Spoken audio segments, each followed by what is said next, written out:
Камбожап Цибиков, буддист-паломник у святынь Тибета. Глава книги 17. Домой. Дневник пути от Лхасы до Кяхты. Часть 69. 12 февраля мы выехали из Гумбума и, следуя обычным караванным путем, 4 марта прибыли в город Алашанского Вана. В Цайдаме присоединился к нам халхасский монгол Чоэдак по прозвищу Сахалто, Бородатый. Он был отправлен нашим консулом в Урге навстречу экспедиции Козлова. Ему была поручена доставка писем Козлову и его товарищам, для чего он получил денежное пособие и открытый лист на 3 лошади для взимания бесплатных подвод в пределах Халхи. Он, по-видимому, мало думал о скорейшем исполнении поручения и вместо того, чтобы ехать навстречу через Алашань, поехал в западную Халху. Окончив там свои частные дела, только в январе сего года явился в Цайдам, где уже экспедиции не было. Он попросился присоединиться к нашей партии, на что я изъявил согласие.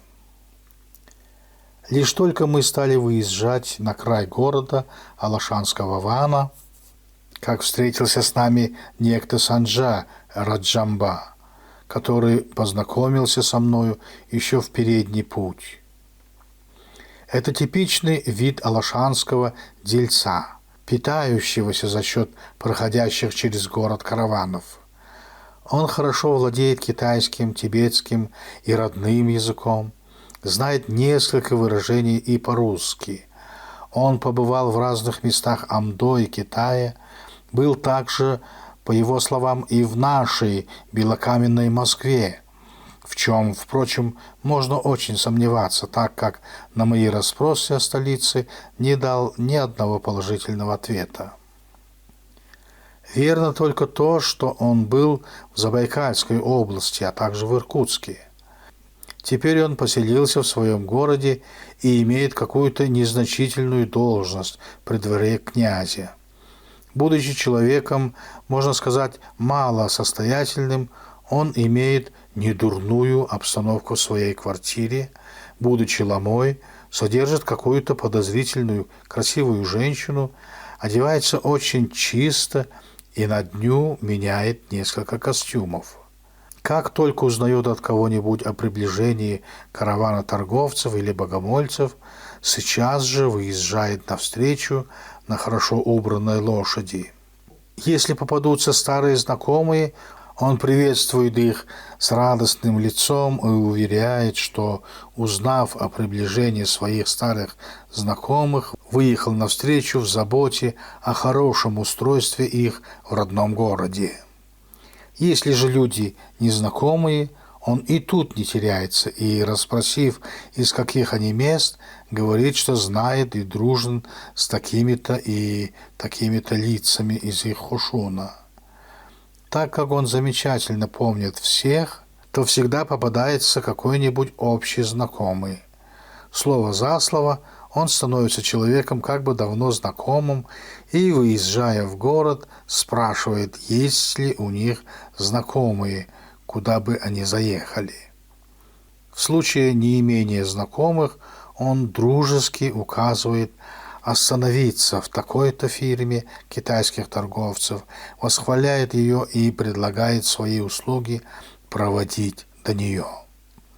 Здешние большие китайские фирмы имеют свободные помещения, нарочно устроенные для бесплатного проживания путешественников.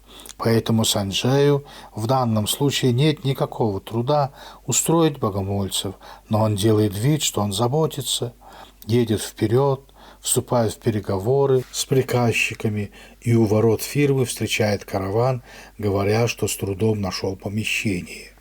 Эти квартиры, в сущности, небольшие комнаты, содержатся весьма грязно, в них нет печей, огонь разводится на полу, дым выходит через двери и тому прочее. Только невзыскательный монгол может примириться с этим, и ему даже приятно развести огонек и погреть свои руки, как он это делает у себя в юрте. Устроив таким образом путников, Санджай уходит и высказывает пожелание хорошо отдохнуть от дороги. Однако недолго продолжается его отсутствие, он приходит в день несколько раз. Осведомившись о том, что нужно приезжим, он предлагает купить у него, уверяя, что нигде в другом месте не найти. Хотя для нанять верблюдов для дальнейшего пути он к их услугам запрашивает значительную цену и начинает сбрасывать. Наконец, сойдясь в цене, он заявляет, что верблюды его в степи и что он немедленно пошлет человека за ними, но так как его скот живет довольно далеко, то придется подождать дня 2-3. Затем он начинает уже подыскивать подрядчиков от себя, видя выгоду для себя даже в нескольких цинах с верблюда. Если же к его несчастью не находятся подрядчики или не соглашаются за известную плату, то Санджай не стыдится прийти к нанимателям и заявить, что сейчас прибыл от его скота человек и сообщил, что столько-то верблюдов отправили туда-то по казенной надобности и тому прочее. Вследствие чего он, Санджай, не может выполнить своего условия, но приведет, если угодно другому, с которым они могли бы заключить условия сами.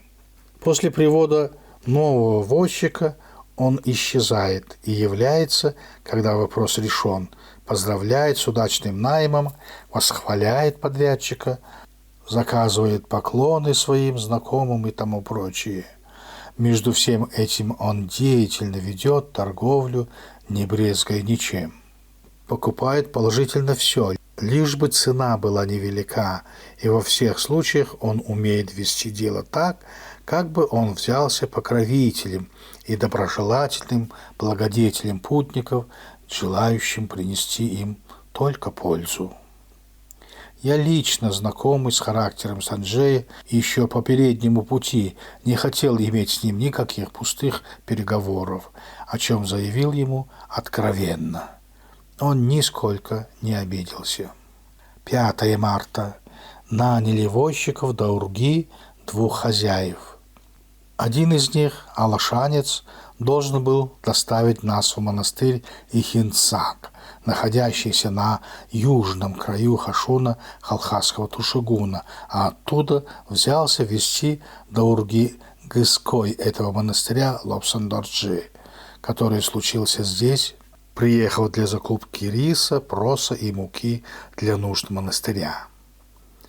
6 марта. Выехали из Ямыня и 21 числа прибыли в монастырь. Ихинцак, который был построен в 12 году правления Дао Гуаня 247 тэйджиями. Главная кумирня была утверждена императором, который пожаловал ей наименование Бухи-Бутек-Чесуму, то есть храм, исполняющий все. Управляет монастырем Далама, который утверждается пекинским правительством. 25 марта.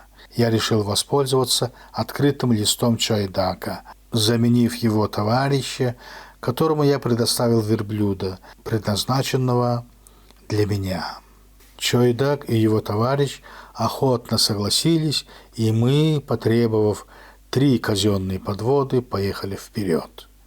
В тот же день мы прибыли в монастырь Сангиндале, который основан в 17 году правления Канси.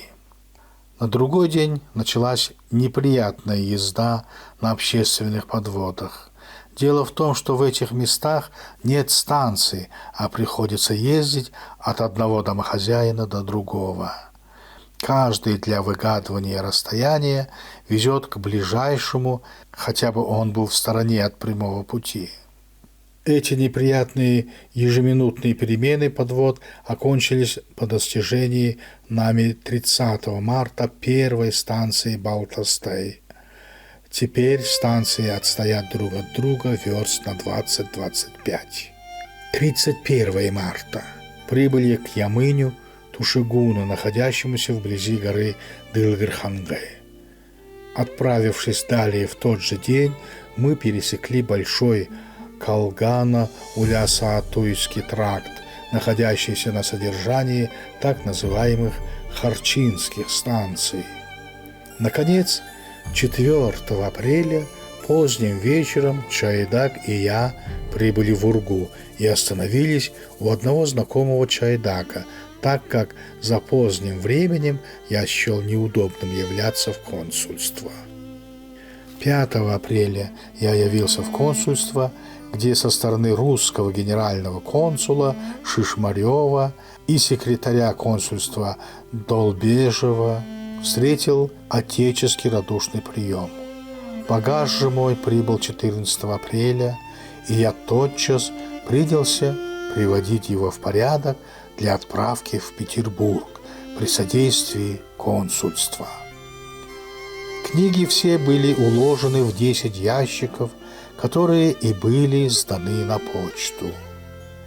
27 апреля я выехал на монгольских почтовых на родину и 2 мая переступил в Кяхте границу Отечества. Конец книги Камбажап Цыбикова «Буддист-паломник у святынь Тибета». Ну вот и закончилась книга «Буддист-паломник у святынь Тибета», которую мы читали небольшими частями где-то с конца января. Закончился полугодовой наш марафон по начитке этой книги «Буддист-паломник у святынь Тибета». Вы видите, какая она толстая книга. Она написана крупным шрифтом, с твердыми знаками, с точечками на это и старый шрифт того царского времени. И книга вышла увидела свет в 1918 году, говорим. Тут написано 18, в некоторых книгах 19 указывает дату. Но неважно. Через 10 лет Камбажап Цыбиков получает в руки свою книгу как автор. Ему высылали 2 посылки с книгами, с экземплярами. Мы не знаем, сколько там было. И 2 раза они потерялись в дороге. Вот. И только 3-я посылка с 15 экземплярами этой книги дошла до него. И вот у меня в руках сейчас одна из тех 15 экземпляров книги. И я вижу, что книга довольно потрепана. Я так думаю, что наш музей открылся в 1961 году. И, наверное, те, кто работали, да и кто не работали, и все в то время народ был читающий. И они читали, видимо, эту книгу. А интересная книга всегда потрепана, как говорит. И эта книга была переиздана позже в Новосибирске. Так, сдано в печать, когда тут мы видим, в 1978 году сдано в набор, но вышло, вот, наверное, где-то в начале 80-х годов в Новосибирске. Но тут, значит, 2 тома, 1 и 2. В 1 том вошла вся эта книга, вот вся вот эта книга. Ну, эта книга толстая, потому что она иллюстрирована, тут фотографии, и шрифт очень крупный. Но здесь без фотографий, мелким шрифтом, поэтому получилась такая более тонкая книга. А 2 том, здесь напечатаны его труды. Те труды, которые касаются жизни или рабочих бурят. Например, тут написано про Цагалган, или же шаманизм у бурят-монголов, дальше вот, культ огня у восточных бурят, казаки, буряты, как воины, какими они были, ну и так далее. Но, значит, эту книгу мы уже прочли, и, возможно, ну, если благоволит ситуация, может быть, мы тоже так же передадим в устной форме, также в Ютубе, как и прочли большую книгу, может быть, избранные труды его прочитаем, но мы это постараемся, ну, решим. А я сейчас сижу за столом Камбожап-Цибикова. Вот трепет такой. Вот он сидел за этим столом с этим настольным прибором, раскладывал тут свои бумаги деловые какие-то, писал вот эти вот именно труды. Это его стол, чернильница, настольный прибор и так далее. Тут же видим оттиск, не саму книгу, но, правда, оттиск его главного вот перевода. Этот перевод главного сочинения Дже Цангкапы Ламрим Чинпо он начал переводить, еще отправляясь в Тибет. И я потом подумал, как он в дороге мог еще заниматься переводом Ламрима. Потом я подумал, это же конспирация, наверное, была. Потому что если бы он начал записывать свои наблюдения, это вызвало бы, наверное, подозрение. А он делал вид, что переводит Ламрим Чинпо, а сам действительно записывал свои наблюдения. И во время этой экспедиции Камбожап-Цибикову было всего 26 лет. В 26-летнем возрасте, героически прямо, рискуя жизнью, был в этой экспедиции, сделал невероятные свои заключения, наблюдения, все это описал, жизнь и быт тибетцев и так далее. Все это уму непостижимо. 26 лет, сегодня 26 лет наши современники немного другие, вы сами понимаете, какие. Вот так. И я хочу сейчас выразить вам огромную благодарность, что вы нашли время, слушали эти наши части. 69 частей получилось. Вся эта книга, минут по 14, по 16, некоторые там 18, но меньше. И я рад, что люди интересовались. Я всегда следил за просмотрами. Вот. Спасибо вам. Счастья и удачи вам в вашей деятельности.